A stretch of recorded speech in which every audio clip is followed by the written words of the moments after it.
back speech codes in American life. This is why I think the last poll was nearing or over 40% of young people are okay with socialism, like the actual socialism, because they don't know anything. They've been taught stupidity, and how they feel is all that matters. I mean, there's a video that's going around the internet getting all sorts of play about income inequality. Income inequality is the stupidest issue. Income inequality means nothing, right? I mean, I have a lot of income inequality with Bill Gates, but I'm doing pretty well, and I don't care that Bill Gates is doing really well. The only thing we should all care about is that there are poor people. We should figure out how poor people can do better, not how to make Bill Gates less rich.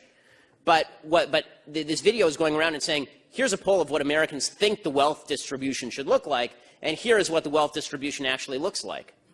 And I watched this video in bewilderment, and young people love it. And I watched this video in bewilderment saying, who told you that you get to tell the universe how wealth is distributed? Right? Who told you that you have a moral say as to how wealth is distributed? It's immoral, it's evil, it's wrong. You're going to have to steal people's labor from them.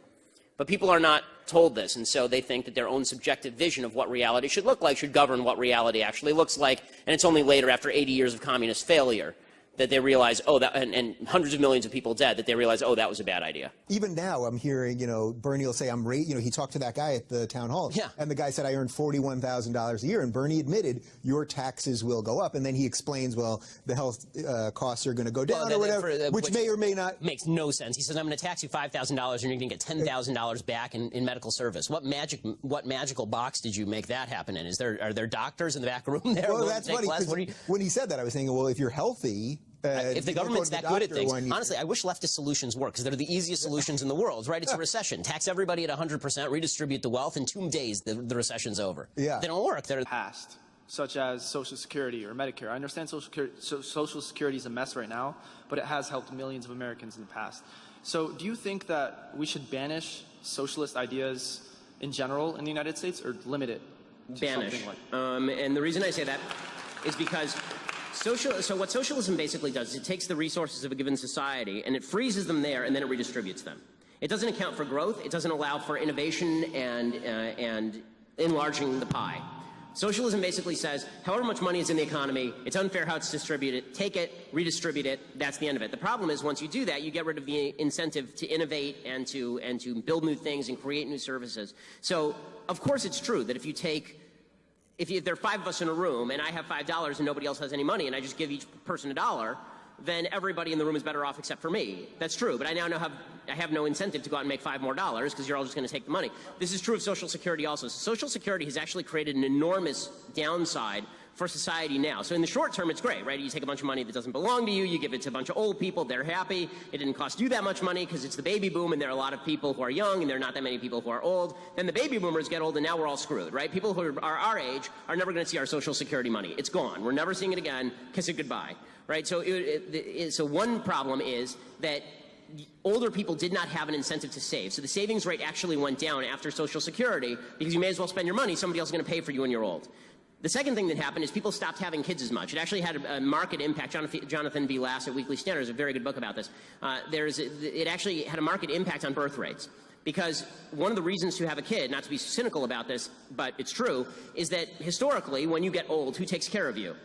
Your kids, right? I mean, that was the net cost. The net cost was that you were going to spend an enormous amount of money educating your children, bringing them up, keeping them safe, and then, when you got old, you weren't going to have to worry about it because little Billy was going to take care of you. Now Social Security takes care of you, so do you even have to have kids? And that's what's created this enormous bulge in the old population in the United States, and very little on the young side of the population in the United States.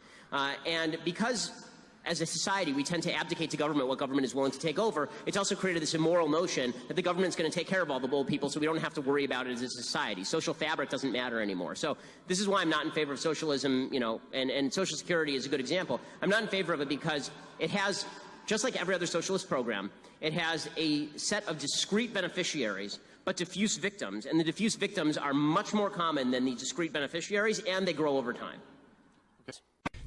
That falls apart under any type of regulations, and socialism regulates everything, regulates every aspect of that. So the human mind collapses, the ability to reason collapses, and therefore the ability of the individual to take care of himself, to pursue his values, to choose the life that he wants to choose, and to produce in order to facilitate that life, all of that is destroyed. So socialism is evil because it attacks human life. It attacks our reasoning capacity. It attacks our values, our self-interested values, our ability to pursue our own life.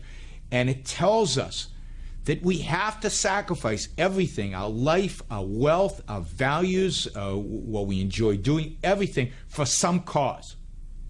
And depending on the type of socialism, it might be a different cause. The poor, the meek, the proletarian, whatever. And that's just evil. That's just wrong. So if you believe that right is about that which is consistent with human life, that which promotes human life, brings about human flourishing, then you have to reject everything about socialism. Socialism is the opposite. It creates a society which is basically dead. It's dead spiritually, it's dead economically, it's dead from a values pursuit perspective. And if you want to see this, you could have. Not that long ago, socialism was alive and thriving and well, in Eastern Europe and in the Soviet Union, and it was horrible. It was destructive of the human spirit. And when you saw the faces of those young people who tore down the Berlin Wall, you saw what they imagined was possible once they shrugged off socialism, once they dispensed with socialism. So we've had a model, we've seen it, and of course, just in terms of sheer destruction, think about the human lives. Think about the lives lost under Mao or under Stalin. The tens of millions of people that just died.